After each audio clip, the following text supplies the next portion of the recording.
অন্যান্য বছৰৰ দৰে এই বছৰো আমি আমাৰ আত্মা সৌজন্যত কৃষি বিভাগৰ জৰিয়তে ইয়াত কোকৰাঝাৰ জিলাত দুদিনীয়া কৃষক মেলা আয়োজন কৰা হৈছিল। আজি প্ৰথম দিনা এই কৃষক মেলাৰ লগত সংগতি ৰাখি আমি দুয়ো দিনা কৃষি প্ৰশিক্ষণৰ ব্যৱস্থা কৰা হৈছে, য'ত নেকি আমাৰ চাইণ্টিষ্টে আহিব।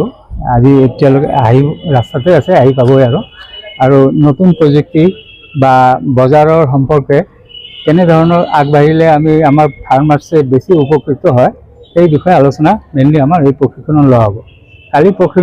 অহাকালি প্ৰশিক্ষণৰ পিছত আমি ক্ৰেতা বিক্ৰেতা সন্মিলনৰ আয়োজন কৰিছোঁ, যাত আমাৰ যি ফাৰ্মাৰ্ছে যিখিনি নিজৰ উৎপাদিত সামগ্ৰীৰ বিষয়ে ক্ৰেতাকেইটাক অলপ জনাব পাৰে যে তেওঁলোকে কি বস্তু উৎপাদন কৰি আছে, কি মানদণ্ডৰ বস্তু হয় আৰু কিমান পইচাত তেওঁলোকে বিক্ৰী কৰিব পাৰিব।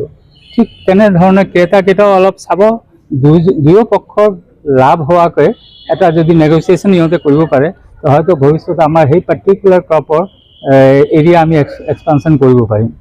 যেনেকৈ আমাৰ অলপ আগতে আপোনালোকে গমে পাইছে চাগে যে আমাৰ হালধি কোকৰাঝাৰৰ পৰা 200 মেট্ৰিক টনৰ চাহিদা আছিল ৰাজস্থানত, তাৰে এইবাৰ 170 মেট্ৰিক টন এতিয়ালৈকে পঠালে, কিন্তু এই বস্তু চাহিদা আমি পূৰণ কৰিব পৰা নাই।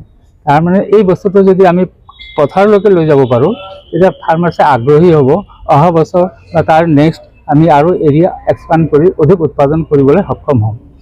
এই কিষাণ মেলাৰ মেইন উদ্দেশ্য সেইটোৱে, যাতে এটা প্লেটফৰ্ম পায় ফাৰ্মাৰ্ছে নিজৰ উৎপাদিত সামগ্ৰী বা নিজে কেনেকৈ নতুন প্ৰযুক্তি ব্যৱহাৰ কৰিব পাৰি, এই প্লেটফৰ্মটো দিয়াৰ কাৰণে এই কৃষক মেলাৰ আয়োজন কৰা হয়। বিপণী ইয়াত 18টা 19টা তাত 6টা FPO FPC আছে, বাকী SSGও আছে, 2টামান ডিপাৰ্টমেণ্টো আহিছে, চেৰিকালচাৰো আহিছে।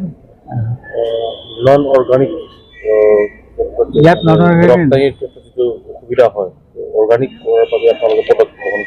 অৰ্গানিক আমাৰ অৰ্গেনিক মিছনে চলি আছে, আমি স্কিমে লৈ আছোঁ অৰ্গেনিকৰ, আৰু ইয়াত যিকেইজনে আহিছে চব অৰ্গেনিক প্ৰডাক্টে আনিছে, নন অৰ্গেনিক অনা নাই। ইয়াত নেচাৰেল ফাৰ্মিঙৰ আমাৰ ডাঙৰ এটা স্কিম চলি আছে, অৰ্গেনিকো নহয়, নেচাৰেল একদম আৰম্ভণিত আমি যেনেকৈ খেতি কৰিছিলোঁ ঠিক সেই পৰ্যায়লৈ আমি বেক কৰিম, কিন্তু উৎপাদনটো আমি একে পাব লাগিব, সেই ব্যৱস্থা হাতত লোৱা হৈছে। Thank U.